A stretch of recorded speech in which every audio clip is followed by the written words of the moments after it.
안녕하세요. 언더케이 작가의 77입니다. 오늘은 화웨이 미디어패드 X2에 대해서 간단히 한번 알아보죠. 굉장히 사전적인 의미의 태블릿이라는 말에 잘 맞는 물건이에요. 휴대폰과 태블릿을 갖다 합쳐가지고 태블릿인데, 이걸 전화가 되는 조그만 태블릿이라고 볼 것이냐 아니면은 엄청 큰 휴대폰이라고 봐야 될 것이냐에 대한 고민이 약간 있었어요. 근데 이거는 그 레이아웃 DPI, 유저 DPI가 폰에 맞게 설정되어 있기 때문에 이거는 엄청 큰 휴대폰이라고 보시는 게 타당하다 하겠습니다.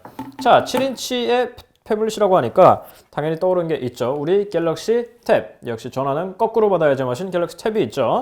자, 요거를 이렇게 봤을 때 시대의 발전이 한 5년 정도 차이가 나다 보니까 5년 이제 6년이군요. 6년 정도 차이가 나다 보니까 물리적으로 같은 액정 크기라도 차이가 있어요. 하지만 아이패드 미니와 비교를 해봤을 때 그렇게까지 크진 않고 그냥 딱 중간에 온다고 할 수 있겠죠.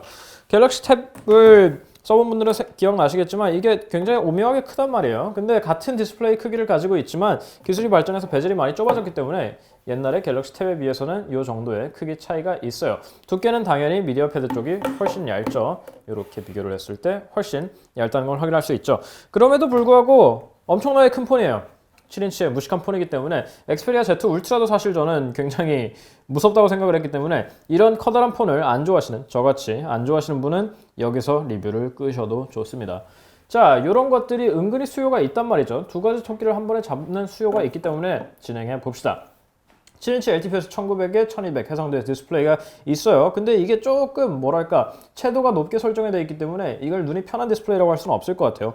그래도 다행인 건 여기 디스플레이에 화웨이가 언제나 그렇듯이 색 온도가 있기 때문에 요거를 따뜻하게 쪽으로 좀 가주면은 조금 덜해지긴 합니다. 화웨이가 항상 가지고 있는 기능인 요 내비게이션 키 변경도 당연히 있고, 여기 더보기에 들어가서 구동 버튼을 눌러가지고 요거 커다란 거를 갖다가 대신에 요 왼쪽에 요걸 띄워가지고 백버튼, 옛날에 베가 쓰신 분들은 기억나실 텐데 백버튼 이렇게 사용할 수 있어요. 그냥 꺼버릴 수도 있어요. 기린 935가 들어가 있어요. 화웨이가 내부적으로 CPU를 자체 제작하고 있죠. 기린 935 옥타코어 2GHz가 들어가 있고 3GB 램에 16GB 스토리지가 있죠.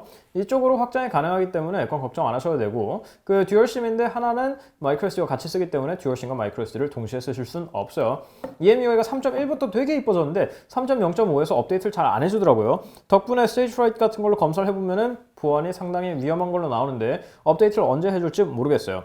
화웨이 EMUI는 제가 아나와 7i 때도 얘기를 했지만 전반적으로 발전을 많이 해가고 있는데 제일 마음에 안 드는 건 역시 이 아이폰 스타일의 런처예요. 이게 아마 중국에서는 이런 스타일이 먹히나 봐요. 아이폰이 워낙 인기다 보니까. 근데 역시 쓰기에 전반적으로 좀 불편한 건 어쩔 수 없더라고요. 기린 935의 퍼포먼스 자체는 굉장히 빠릿빠릿해요. 그래서 애지간한 앱을 켜도 거의 렉이라는 걸 발견을 할 수가 없어요. 그리고 한 가지 좋은 거는 화웨이 기계가 애지간하면은 멀티태스킹이 굉장히 느리기 마련인데 이 친구는 멀티태스킹이 요상하게 빨라요. 거기다 화면도 넓어가지고 3에 2, 총 6개의 앱을 한 번에 볼 수 있기 때문에 이거는 의외의 장점이라고 할 수 있겠네요. 화면이 크다 보니까 웹서핑 같은 게 굉장히 편하다는 거는 인정을 해줘야 될 것 같아요. 그래서 이런 식으로 간단하게 확인을 해보면은 한 페이지에 굉장히 많은 양이 들어가고 글자들이 큼직큼직하기 때문에 읽기가 굉장히 편해요. 물론 애초에 이러라고 있는 거긴 하지만 이렇게 PC 버전으로 들어가서 PC, 모바일 페이지가 아니라 PC 버전을 봐도 굉장히 눈이 편해요. 이런 거는 확실히 화면이 큰 태블릿류의 기계만이 가져다 줄 수 있는 장점이라고 할 수 있겠죠. 한 가지 아쉬운 거는 이런 류의 기계가 을에 그렇듯이 멀티미디어가 꽤 구리다는 거예요. 스피커는 나쁘지 않아요. 의외로 이 사이즈에 그냥 모노 스피커밖에 안 들어가 있어서 조금 의외이긴 한데 소리 자체는 나쁘지 않아요. 이어폰으로 듣는 음악도 그럭저럭 괜찮아요. 근데 문제는 카메라예요. 카메라가 상당히 후지단 말이에요. 그래서 전면도 마찬가지고 후면도 마찬가지고 조금 뭔가 핀트가 어긋난 것 같으면서도 약간 뭉개기도 하고 그런 게 들어요. 그래서 디테일은 크게 기대를 안 하시는 게 좋겠어요.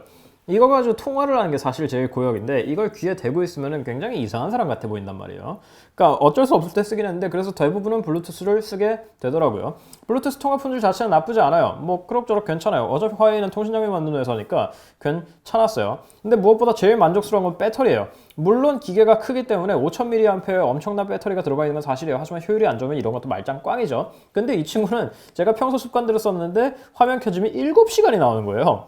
엄청나게 오래가요. 그래서 사실 이런 보통은 물리적으로 크기가 커지면 배터리 용량이 늘어날 수밖에 없기 때문에, 그러니까 배터리를 넣을 수 있는 공간이 커지기 때문에 일반적으로 배터리 수명이 늘어나는 건 당연한 사실이에요. 근데 그럼에도 불구하고 이런 특이한 기계 같은 거는 대부분 중국 제조사들이나 아니면 조금 알려지지 않은 제조사에서 만드는 게 흔한데, 그런 경우에는 효율이 떨어져서 용량만큼 기대를 하기가 힘들죠. 근데 이 친구는 굉장히 오래 가요. 심지어 저는 스마트 모드도 아니고 보통으로 해가지고 백그라운드 앱도 그냥 돌렸고 절전 모드를 다 꺼놓은 상태였어요. 그렇기 때문에 일반적으로 쓰신다면 제가 쓴 거보다 배터리가 아마 더 오래 갈 거예요. 갤럭시 W 이후로 이런 식으로 뭔가 본격 태블릿스러운 제품이 나오지 않고 있죠. 갤럭시 W는 사양 자체가 너무 떨어졌고, 이 친구도 가격이 결코 저렴하진 않아요. 40만 원이 넘는, 40만 원이 훌쩍 넘는 가격이기 때문에 이거는 쉽게 그냥 간단하게 구매하기는 조금 고민이 되는데, 일단 첫인상은 저도 별로였단 말이에요. 이 뭔가 진부하기 짝이 없는 디자인과, 사실 디자인 요소 자체는 충분히 안 촌스러울 수 있는데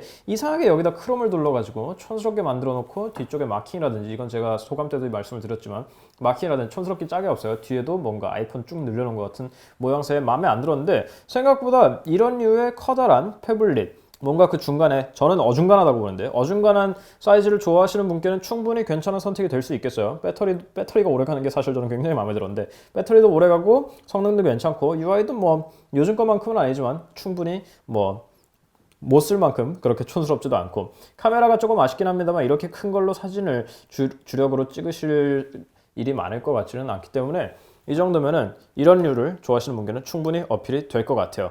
화웨이 미디어 패드 X2였습니다. 끝.